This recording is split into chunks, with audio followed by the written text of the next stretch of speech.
Você está assistindo Jornal USCS.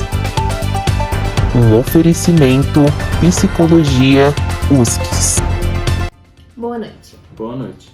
Hoje no Jornal USCS passaremos uma matéria muito interessante. Você já ouviu falar em psicologia fenomenológica? Os repórteres Matheus Queiroz e Maria Eduarda entrevistaram um profissional da área. Fiquem com a matéria. Boa noite, Igor. Boa noite, Sabrina. Tudo bem? Como estão? Eu tô aqui com a Duda e agora a gente vai falar um pouco com o Dr. Jamil. Olá, gente. Boa noite. Meu nome é Maria Eduarda, mas podem me chamar de Duda. Agora a gente vai falar com o Dr. Jamil. Doutor, se o senhor quiser se apresentar.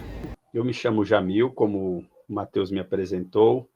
Estou na área da psicologia, formado desde 2012, atuando nos atendimentos clínicos desde 2016, não é, na prática fenomenológica. E é um prazer poder estar aqui com vocês. Espero que possa esclarecer algumas dúvidas e contribuir aí com a formação de vocês. Perfeito. Eu vou dar o início aqui na entrevista com a primeira pergunta. Doutor, o que te levou a escolher a abordagem fenomenológica na psicologia? Tá bom. São várias as razões, mas eu poderia afirmar que a mais contundente, que mais me chamou a atenção, foi a ideia de que a fenomenologia ela permite compreender o ser humano na sua totalidade, não é? É quando a gente consegue focar na experiência que a pessoa vive, de forma que a gente olhe para o indivíduo de maneira muito pessoal e a partir da sua realidade, da percepção da sua realidade, não é? Não encaixando ele em padrões, em caixinhas, inclusive, por exemplo, até de comportamentos ou até de padrões de diagnóstico, mas na sua individualidade como ser humano.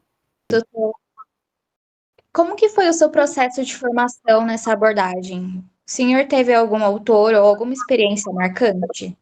Perfeito. Na faculdade, eu tive uma única aula complementar de fenomenologia existencial. E foi interessante porque era bem no momento em que eu me questionava acerca de qual abordagem eu trabalharia no futuro. Eu estava apaixonado por humanista, porque, de certa forma, também corresponde a alguns anseios pessoais, mas essa única aula que eu tive complementar, ou seja, eu não tive um semestre, eu não tive uma matéria, não fiz prova sobre fenomenologia, foi o suficiente para me dar algumas respostas e, a partir dessas respostas, buscar ainda mais perguntas que pudessem atender aos meus anseios. E aí foi quando eu fui buscar especializações e leituras, enfim. Então, ler Russell, Jean-Paul Sartre, e, enfim, todos os outros autores da fenomenologia me fez, de fato, ter a convicção de que esta era uma abordagem que atendia de maneira muito especial aquilo que eu buscava dentro da psicologia no momento em que eu estudava lá na minha formação. Perfeito, doutor. Muito obrigado. Agora, na terceira pergunta, eu queria perguntar para o senhor como a fenomenologia se diferencia de outras abordagens no atendimento psicológico. Diferente das outras abordagens, por exemplo, ela busca caracterizar, aliás, melhor, ela não busca caracterizar e diagnosticar, como eu falei há pouco, não é? A fenomenologia, ela foca na experiência subjetiva do paciente ou do cliente, não é? E ela valoriza a percepção que essa pessoa tem do mundo. Então, ela é uma abordagem que trabalha com a experiência do indivíduo e, a partir dessa experiência, toda a compreensão do fenômeno da sua própria existência. Certo. Doutor, eu vou fazer a quarta pergunta, mas eu gostaria de incluir uma pergunta que eu acho interessante. Tem alguma obra que você indica a leitura para quem gostaria de estudar mais sobre a fenomenologia? Então, eu não diria uma obra em si, eu entendo que elas se complementam, por isso eu repito, eu sugiro, Eduarda, que leiam Russell, Heidegger, que leiam Jean-Paul Sartre, Merleau-Ponty, enfim, esses autores que são os autores que trazem a essência da fenomenologia, são em suas obras autores que se complementam e que trazem a consistência da compreensão do processo, não é? Do estudar o fenômeno da existência humana. E aí, obviamente, que a gente vai mergulhar aí em autores lá da época da filosofia, os grandes filósofos, enfim, são obras diversas, e se eu dissesse uma aqui, talvez eu seria injusto até com aquilo que eu gosto da fenomenologia, entendeu? Então, eu sugiro os autores, porque você vai encontrar neles várias experiências interessantes. Certo. Como que você conduz uma primeira sessão com o paciente dentro da perspectiva fenomenológica? Tá bom. Essa primeira sessão ela é extremamente importante, e muito mais do que um processo investigativo, é um momento de acolhimento, né? Onde a gente olha para o ser humano tentando expressar a sua vivência, e sem interpretação pessoal, a gente tenta escutar ativamente essa pessoa para compreender quais são os conceitos externos que moldam a existência daquela pessoa. Então, o trabalho da primeira sessão é de acolher, de ouvir a pessoa, de compreender as suas necessidades e, a partir daí, estabelecer um plano de atendimento para poder focar nas suas demandas e nas suas necessidades. Perfeito, doutor. Agora, na próxima pergunta, em vez de focar em diagnóstico, como a fenomenologia entende e trabalha com o sofrimento psíquico? Ok. Matheus, também, como eu já falei, vou reforçar aqui, não é? Quando a gente fala do sofrimento psíquico, a gente compreende ele como parte de quem nós somos enquanto seres humanos. A existência humana, ela é também complementada com aquilo que a gente entende do sofrimento psíquico. Então, ao invés de enquadrar o paciente numa caixinha específica, nosso papel enquanto terapeuta, enquanto psicólogos, é ajudar o paciente a explorar essa experiência e encontrar nela um sentido para a sua vida, sem fazer rótulos ou sem criar patologias, não é, que faça com que aquela pessoa se apegue em aspectos muito específicos, e não que a gente as ignore, tá? A gente estuda e é extremamente necessário entender das patologias, é importante estar por dentro daquilo que acontece de novo na área da psicologia, mas a ideia de não lidar especificamente com a patologia é exatamente para poder suprir a necessidade da pessoa enquanto indivíduo, enquanto ela se enxerga no mundo, enquanto a sua existência contribui para o mundo ou influencia no próprio mundo daquela pessoa. Certinho, doutor. Referente à sua trajetória, quais foram os principais desafios e riquezas de trabalhar com essa abordagem? O desafio, eu diria que um deles, que é muito, muito importante que a gente tenha cuidado, tem a ver com as interpretações automáticas, né?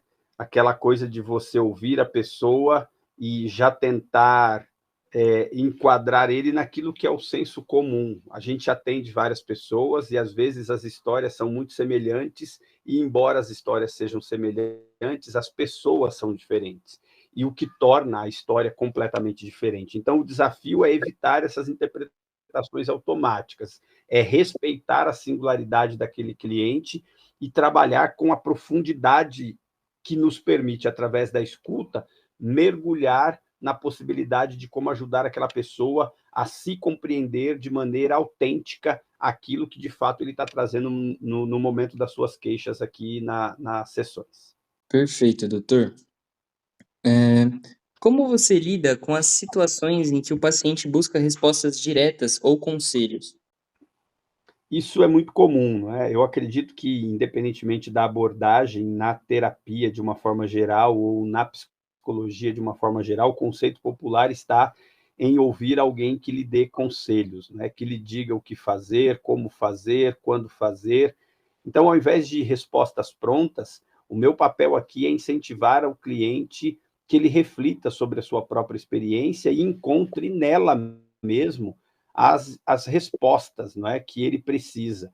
E isso, às vezes, leva tempo. Na experiência, fica claro, às vezes, qual é a resposta que move aquele ser humano a existir daquela maneira.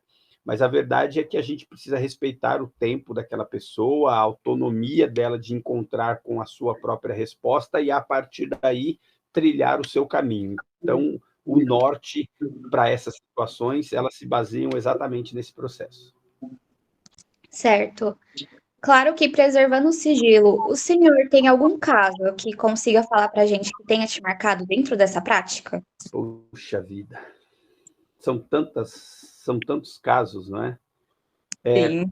Talvez de maneira genérica, não sei se isso vai responder o anseio de vocês, mas um paciente, por exemplo, que ao explorar a sua vivência sem julgamentos, ele conseguiu ressignificar um trauma e encontrar um sentido completamente diferente para aquilo que ele tinha, que baseava a sua existência, né? O fenômeno da sua existência. É interessante a ideia de que ele veio com um conceito formado e a compreensão daquilo de uma maneira diferente de como ele compreendia e entendia, mostrou para ele o poder da autotransformação, não é? De como ressignificar alguma coisa que marcou profundamente a sua vida e deu para ele a possibilidade, através da fenomenologia, de uma transformação pessoal, fazendo com que aquele sofrimento psíquico se tornasse numa paz em que fundamentava a vida daquela pessoa a partir daquele momento, a partir do processo da terapia. Certo, doutor? A gente vai encerrar. Eu quero agradecer primeiramente ao senhor ter pegado esse tempo para poder responder essas perguntas para a gente, ter passado um pouco do seu conhecimento também. A gente agradece imensamente. Eu agradeço vocês pela gentileza da entrevista, espero ter podido contribuir de alguma forma. Isso me faz voltar na época da faculdade, quando também precisei passar por uma experiência semelhante, e é tão bom quando a gente encontra alguém que se disponibiliza a contribuir com a nossa formação, e eu espero que a formação de vocês possa torná-los profissionais de eficácia, que amam o que fazem, que se importam com o ser humano, que se cuidam para também melhor cuidar do outro. Então, eu desejo sucesso a vocês, um bom restante de formação, espero que dê tudo certo, se apaixonem pela psicologia, porque a psicologia é algo fenomenal, fantástico e apaixonante, de verdade. E agora, encerrando a entrevista com o Dr. Jamil, eu passo de volta a palavra para o Igor e para a Sabrina, lá dentro da cabine. É com vocês. E agora o nosso repórter de campo, Bernardo, foi até uma universidade ver o que os jovens sabem sobre o assunto. É com você, Bernardo. Boa noite, Igor. Boa noite, Sabrina. Estamos aqui na Universidade de São Caetano do Sul, campus Barcelona, para entrevistar alguns populares e estudantes sobre a psicologia fenomenológica. Senhor, um minutinho da sua atenção, por favor. Oi, boa noite. Qual é o seu nome? Meu nome é Caio. Senhor Henrique, você conhece sobre a psicologia fenomenológica?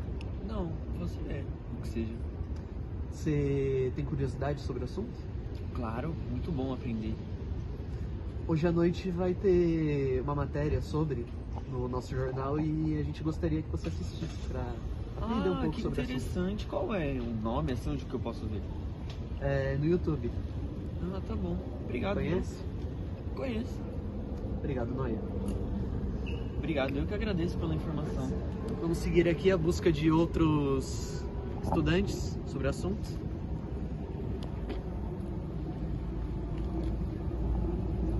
Senhora, um minuto da sua atenção, por favor. Somos do jornal, a gente gostaria de saber se você conhece sobre a psicologia fenomenológica. Já ouvi falar, mas nunca me interessei no assunto. Que bom, hoje a gente vai ao ar com uma matéria, inclusive entrevistando um profissional sobre o assunto. Você gostaria de assistir? Claro, vou tentar ver sim. Mais uma pergunta, em uma disputa entre 100 homens contra um gorila, quem ganha? Eu acho gorila. Muito obrigado pela sua atenção. Pode Boa noite. seguir seu caminho. Senhora, um minutinho da sua atenção, por favor. Dá um tanto, por favor.